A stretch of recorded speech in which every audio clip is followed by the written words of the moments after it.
If you've been following the channel, you know that I'm a huge advocate for retiring as soon as possible, but don't get out too soon where you have to go back.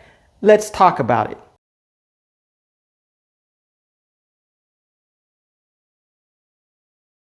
I'm Adrian from Adrian's Avenue, and I talk about things that are rich, relatable, and relevant that will help you make better critical decisions. Let's jump right into this one. The real question here is, what is your retirement number? And all the time, the retirement number is not necessarily your age.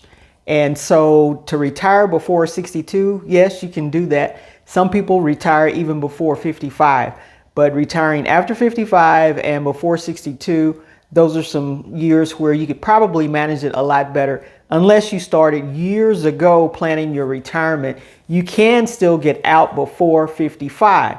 But let's talk about some things that you need to consider to retire comfortably before 62 and way before 65, way before 67. You can do it and you don't have to go back to work. Now, the main key to retiring as early as possible is financial planning. Are you planning for your retirement? You have to plan for your retirement just like you plan for anything else. What accounts are you going to be using? How's the money going to continue to come in? Do you have retirement accounts set up, 401ks, IRAs, Roth IRAs, Roth 401ks? What have you done to retire, and what have you done to plan ahead of time? Are there savings accounts out there to bridge you over or to supplement whatever money you have coming in? Or do you want to retire to something else that you want to do? But all of this has to be set down and thought about. And the earlier you do it, the better chance you have at getting out a lot earlier. Now, early retirement is not for everyone because of various factors that I've covered in other videos. But if you're one that wants to retire early, you can certainly do it. But the key is planning as soon as possible, putting the money aside, because you have to have money in retirement. So the more you put in the 401ks, the more you put in the IRAs, the more you invest in other stocks and in investments that will help you during retirement, the better off you'll be and the easier it will be for you to go ahead and retire comfortably at age 55 through 61. Just a word about Social Security. If you're counting on it, count on it before year 2033, because it's reported to be exhausted by then. So the benefits will drop drastically. And however, they're still planning on collecting Social Security to keep some of the benefits going. But that monthly payment that most people will get either will be really reduced, drastically reduced, or there will be no funds to support people that should be on Social Security or at that age where they could actually claim Social Security. So for most of the folks that are younger, much younger, they're not even going to get any Social Security amount at all. They may get some form of benefits in medical benefits, but as far as Social Security, I wouldn't count on it beyond year 2033 at this point.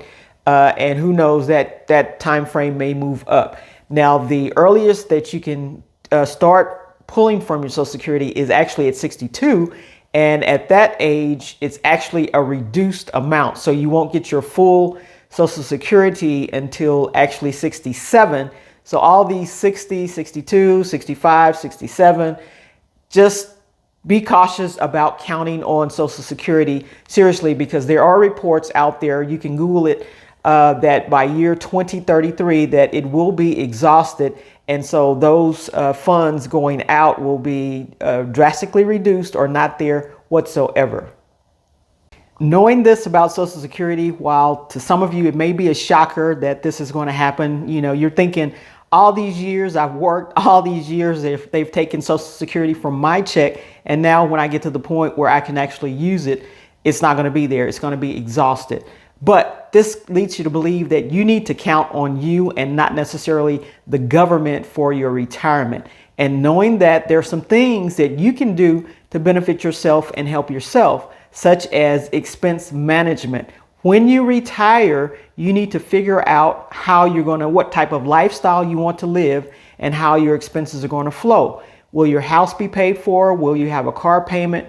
How will you pay for these things after retirement with a reduced maybe check coming in from your company, if there are pension funds available for your company, or pulling from your 401k, or pulling from a savings. How will you make ends meet when you retire? This is something that needs to be planned out ahead of time. It's very doable. You can do it, but it needs to be planned out, and you need to know what type of lifestyle you want to live.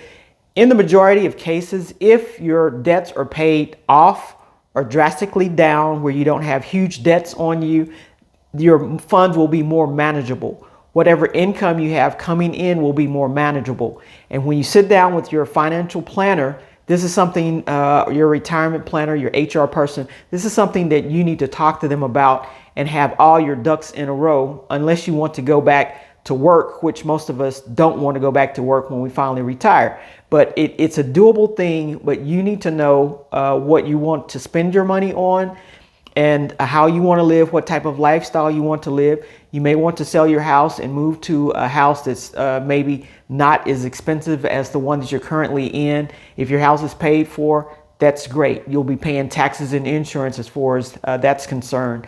If your car is paid for, that's great. You'll be doing maintenance and gas and insurance on your car. So these are things that will cut down on your monthly expenses in your retirement age and in your retirement stage. The one thing that may jump up and normally jumps up for most is your medical expenses, the medical costs that you'll have to endure after retirement. You may start going to more medical appointments. And if you don't, if you just go to your normal checkups, great. That's a wonderful thing. But for most cases, that insurance that you're paying for, medical insurance, may be 100% dependent on you. Or if you have a company that will cover some of it and you cover some of it, that's great. That will help you. But your medical cost, as far as medical insurance cost, as well as the expenses that you may have to pay, may jump up when you retire. And the older you get, in most cases, the medical conditions only get worse and worse and worse the older you get. Even if you try to keep yourself in the best of health, things will come up because your body is aging and getting older, and things will start to happen. But the thing to do is to calculate this into your plan when you're getting ready to retire, because you can't ignore it. Not putting it in there doesn't mean that it's not going to happen. You can't ignore it. Put it in there so that you're fully prepared for those medical expenses that will become more and more as you get older. Truth is, none of us know how long we're going to live. We don't know what our life expectancy is, but you can look at your family history. You can look at your health condition currently and try to kind of calculate, well, I may live for another 20 years, 30 years, 40 years.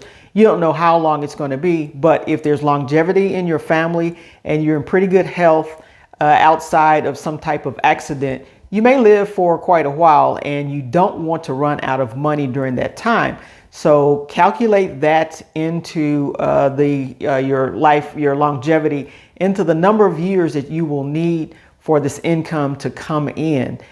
Sit down, take the time to calculate it, work with your professional on this so that you won't run out of money in retirement years, because you don't want to go back to work at age 70, 75, 80 because you've run out of money. Help me with my retirement comfortably, and hit that like button and that subscribe button so that you can remain up to date on the latest information as it becomes available to you, and share this one out to someone that may need to hear the news of how to retire before 62 comfortably. Here is another magic age number, is 59 and a half. Most of your retirement accounts you cannot access without a penalty before 59 and a half. So when you reach 59 and a half, you can feel freer to access those retirement accounts that you can go in and start pulling money from. And most of the accounts too, by age 70, they pretty much force you to go ahead and start withdrawing from those accounts. So if you retire before 59 and a half, that's a time where you have to maybe bridge the gap if you were thinking of pulling from some of those retirement accounts. So 59.5 is a number to remember, 62 is a number to remember, 65 is a number to remember, and 67 is a number to remember. So it's a lot of numbers to remember, but your retirement, who helps you with your retirement planning, can actually set this all up for you to know what age this will be triggered, and you can start doing this and you can start doing that. So keep them informed and plan well with those folks. Now, to me, the secret to really retiring comfortably is, even though we've talked about a lot of things, but outside of that, do some things that will help benefit you earlier in your age, that will benefit you at your retirement stage. And this is in the form of investing. You know, you can go ahead and invest in index funds. You can invest in individual stocks if you'd like, but invest in some things and have that money sitting in there for years and a time period that it can grow. So when you get to your retirement years, if you need the money, you can tap into that and get it. Another plan also is to invest in perhaps real estate, rental property, that by the time you retire, that real estate, some of it may have been paid off, and you're actually getting monthly checks from these properties that will help you with your influx of money coming in. So that's another stream of income that you can count on during your retirement age. And so these are some things that we need to look at and consider well in advance, because the best way to do it is to have money already stacked up, either in stocks and bonds and investment accounts, or to have those rental properties paid off or near being paid off, where you're getting a substantial cash flow in. And this can help you during your retirement age and your retirement stage. And actually at that point, if you have a couple of rental properties that's bringing you money in, cash flowing very well, you can retire pretty much anytime you want to at that point in time. But this is something that we can do for ourselves. We don't have to wait on the government. We don't have to wait on a certain age to do this. We can start this early enough, get it in flow, and then depend on that to help us through our retirement age. And if you want to travel, you can travel, and that's coming in. If you want to spend time with grandkids, if you want to just live a comfortable life and stay at home and go places when you want to go, just have the freedom of doing the things that you want to do, you can do this. And it's not hard. It just takes some planning and some effort to make sure you're taken care of once you step outside of that job into freedom. There are some decisions that you have to make in order to retire comfortably before 62. See what kind of lifestyle you really want to live in retirement. What type of debts do you have that's going to continue during retirement? What new debts are going to come, or what new expenses will be out there when you retire? What streams of income will you have coming in? These are all questions that will help you make that final decision on retirement, but you can retire before 62 and be quite comfortably, believe me.